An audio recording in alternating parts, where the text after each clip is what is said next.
खेल ही एक ऐसा माध्यम है जो आपको बहुत सारी सामाजिक दायित्व भी सिखाता है। महिलाओं का नेतृत्व जो है नेशनल लेवल पर खेल में कर चुके हैं और जो खिलाड़ियों की समस्याएं हैं उनको दूर करने का प्रयास करेंगे। अक्सर कहा जाता है कि महिलाओं को प्रकोष्ठ में जगह मिलती है, मेन विंग में जगह नहीं मिलती। खेल और खिलाड़ियों के प्रति उनकी जो विचारधारा है ये बहुत सराहनीय है और ये धरातल पर बहुत अच्छा परिणाम लेकर आएगी आगे। 2027 का चुनाव उत्तर प्रदेश में करीब है। क्या कोई ऐसी प्लानिंग है कि उत्तर प्रदेश से चुनावी रिंग में आप उतर सकती हैं? या ये जो खेल प्रकोष्ठ है ये केवल संगठन तक सीमित रहेगा या फिर जो खिलाड़ियों की समस्या है उसको सरकार तक पहुंचाने का भी काम? तो क्या इस बार 33% महिलाएं इलेक्शन में उतरने वाली हैं?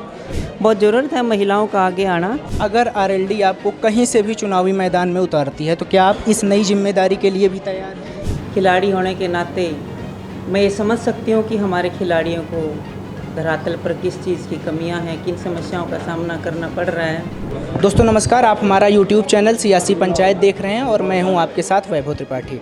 आज हमारे साथ राष्ट्रीय लोकदल की खेल प्रकोष्ठ की राष्ट्रीय अध्यक्ष कविता देवी जी हैं। भारत की लेडी खली के नाम से भी जाना जाता है और ये महिलाओं का नेतृत्व जो है नेशनल लेवल पर खेल में कर चुके हैं। अब इनको नई जिम्मेदारी राष्ट्रीय लोकदल में मिली है।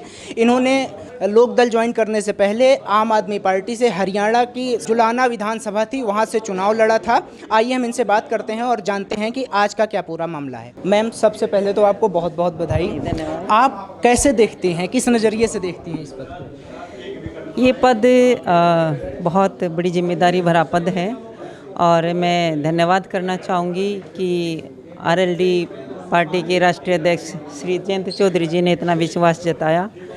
हम उनके विश्वास पर खरा उतरेंगे और जो खिलाड़ियों की समस्याएं हैं उनको दूर करने का प्रयास करेंगे। मैम, हरियाणा की जींद से रहने वाली हैं। बागपत, हरियाणा से बागपत आना हुआ और बागपत में ये आरएलडी पार्टी की खेल प्रकोष्ठ की राष्ट्रीय अध्यक्ष बनी। मैम, अक्सर कहा जाता है कि महिलाओं को प्रकोष्ठ में जगह मिलती है, मेन विंग में जगह नहीं मिलती। इस पर आप क्या सोचती हैं? देखिए, मेरा अनुभव खेलों का है, खेलों से जुड़ी हुई हूँ, खेल की समस्याओं को समझती हूँ। खिलाड़ियों की जो समस्याएं हैं उनको अच्छी तरीके से दूर करने में मेरी भूमिका अहम हो सकती है।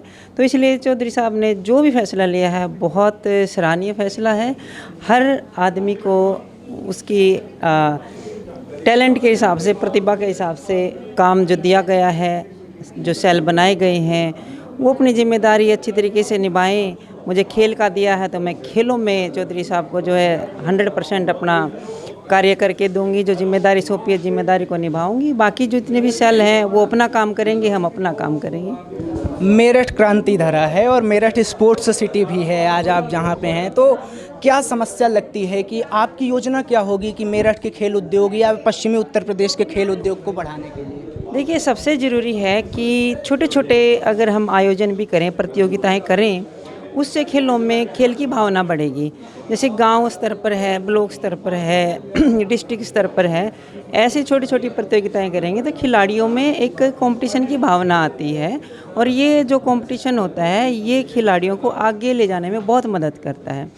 और आयोजन के दौरान अगर हम किसी अच्छे चैम्पियन को इनवाइट करते हैं, उनको दिखाते हैं तो खिलाड़ी में अपने आप ये भावना आती है कि हम भी उनके जैसा बनेंगे और कोशिश करते हैं, मेहनत करते हैं। तो बच्चों को प्रोत्साहन देने के लिए छोटे छोटे आयोजन भी बहुत ज़्यादा ज़रूरी है और हमारे यहाँ प्रतिभा की तो कमी कोई है नहीं है। तो इसलिए चौधरी साहब का जो ये कदम है खेल और खिलाड़ियों के प्रति उनकी जो विचारधारा है ये बहुत सराहनीय है और ये धरातल पर बहुत अच्छा परिणाम लेकर आएगी आगे। मैम, आपका राजनीतिक करियर कोई नया नहीं है। इससे पहले आपने हरियाणा का एक प्रसिद्ध चुनाव लड़ा और उसमें विनेश फोगाट के सामने आप मैदान में उतरी थी। 2027 का चुनाव उत्तर प्रदेश में करीब है। क्या कोई ऐसी प्लानिंग है कि उत्तर प्रदेश से चुनावी रिंग में आप उतर सकती हैं? देखो, ये निर्णय पार्टी का जो शीर्ष नेतृत्व है ये उनका रहेगा। बाकी जो भी जिम्मेदारी मुझे दी जाएगी मैं उस पर खरा उतरने की कोशिश करूँगी। नहीं, यूँ तो ठीक है कि अंतिम निर्णय खेल में कप्तान और कोच ही करते हैं, लेकिन प्लेयर्स की भी अपनी एक इच्छा होती है। अभी मैं सिर्फ जो खेलों की जो जिम्मेदारी है मैं उससे संबंधित बातें करूँगी क्योंकि हमारे उत्तर प्रदेश को बहुत ज़्यादा ज़रूरत है खेलों को आगे बढ़ाने की। पूरे देश को आगे बढ़ाने की, ताकि हमारे बहुत ज़्यादा मेडल ओलंपिक में मेडल आ सकें। तो हम उस पे काम करेंगे, धरातल पर काम करेंगे। क्या ये जो खेल प्रकोष्ठ है ये केवल संगठन तक सीमित रहेगा या फिर जो खिलाड़ियों की समस्या है उसको सरकार तक पहुंचाने का भी काम करेगा? बिल्कुल बिल्कुल। मैं जैसे दीपक जी खेल प्रदेश अध्यक्ष हैं, ये भी बहुत समय से पार्टी से जुड़े हुए हैं और बहुत अच्छा काम इन्होंने किया है खिलाड़ियों के प्रति। तो इसी तरीके से हम खिलाड़ी से रूबरू होकर उनकी समस्याएं सुनेंगे, उनकी जो भी समस्याएं होंगी, चाहे वो स्टेडियम से रिलेटेड है, ट्रैक है, या इक्विपमेंट्स हैं, या कोच की समस्या है, सारी समस्याएं सुनी जाएंगी और उन समस्याओं को सरकार के सामने रखा जाएगा और फिर कुछ न कुछ उसका निष्कर्ष जरूर निकलेगा, ताकि हमारे खिलाड़ियों को उसका लाभ मिल सके। राष्ट्रीय लोकदल के राष्ट्रीय अध्यक्ष जयंत चौधरी जी जितनी सभा करते हैं उसमें महिलाओं को लेकर वो विशेषकर मुखर रहते हैं, महिलाओं को ज़्यादा संख्या में बुलाओ। तो क्या इस बार 33% महिलाएं इलेक्शन में उतरने वाली हैं? देखिए, अगर हमारा जो समाज है वो दो पहियों पे टिका हुआ है, अगर दोनों पहिए मजबूती के साथ सही तरीके से चलेंगे तो हमारा समाज वैसे ही मजबूत हो जाएगा। बहुत ज़रूरत है महिलाओं का आगे आना, और चौधरी साहब ने तो ये उदाहरण दिया है कि मुझे इतना बड़ा जिम्मेदारी दी है, मैं भी एक महिला हूँ और मैं चाहूँगी कि मेरे प्रकोष्ठ में भी महिलाओं की ज़्यादा भागीदारी हो। तो महिलाओं को आगे बढ़ चढ़कर हिस्सा लेना चाहिए इसमें। अगर आरएलडी आपको कहीं से भी चुनावी मैदान में उतारती है तो क्या आप इस नई जिम्मेदारी के लिए भी तैयार हैं? जो पार्टी का आदेश होगा हम उस आदेश की पालना करेंगे। क्रांतिधारा मेरठ से आप खिलाड़ियों को क्या संदेश देंगे? मैं खिलाड़ियों को ये कहना चाहूँगी कि आपकी जो भी समस्याएं हैं आप सीधा मुझसे बात कर सकते हैं, जो भी आपकी ज़रूरतें हैं आप मुझसे बात कर सकते हैं, और ज़्यादा से ज़्यादा कहना चाहूँगी आप मैदान से जुड़ें, खेलों से जुड़ें, ताकि आप एक उज्जवल भविष्य आपका बन सके। और हमारा जो युवा है वो देश की रीढ़ की हड्डी होता है, और युवा मजबूत होंगे तो हमारा देश ऑटोमेटिक मजबूत हो जाएगा। तो ज़्यादा से ज़्यादा मैदान से जुड़ना चाहिए हमारे युवाओं को। सभी ने ये देखा है कि उन्होंने अपनी सांसद निधि भी खेलों के नाम की है। वो चाहते हैं कि हमारे देश का युवा मजबूत हो, हमारा युवा खेलों से जुड़े, युवा मजबूत होगा हमारा देश मजबूत होगा। तो हम भी इसी विचारधारा का हिस्सा हैं, और खिलाड़ी होने के नाते मैं ये समझ सकती हूँ कि हमारे खिलाड़ियों को धरातल पर किस चीज़ की कमियां हैं, किन समस्याओं का सामना करना पड़ रहा है।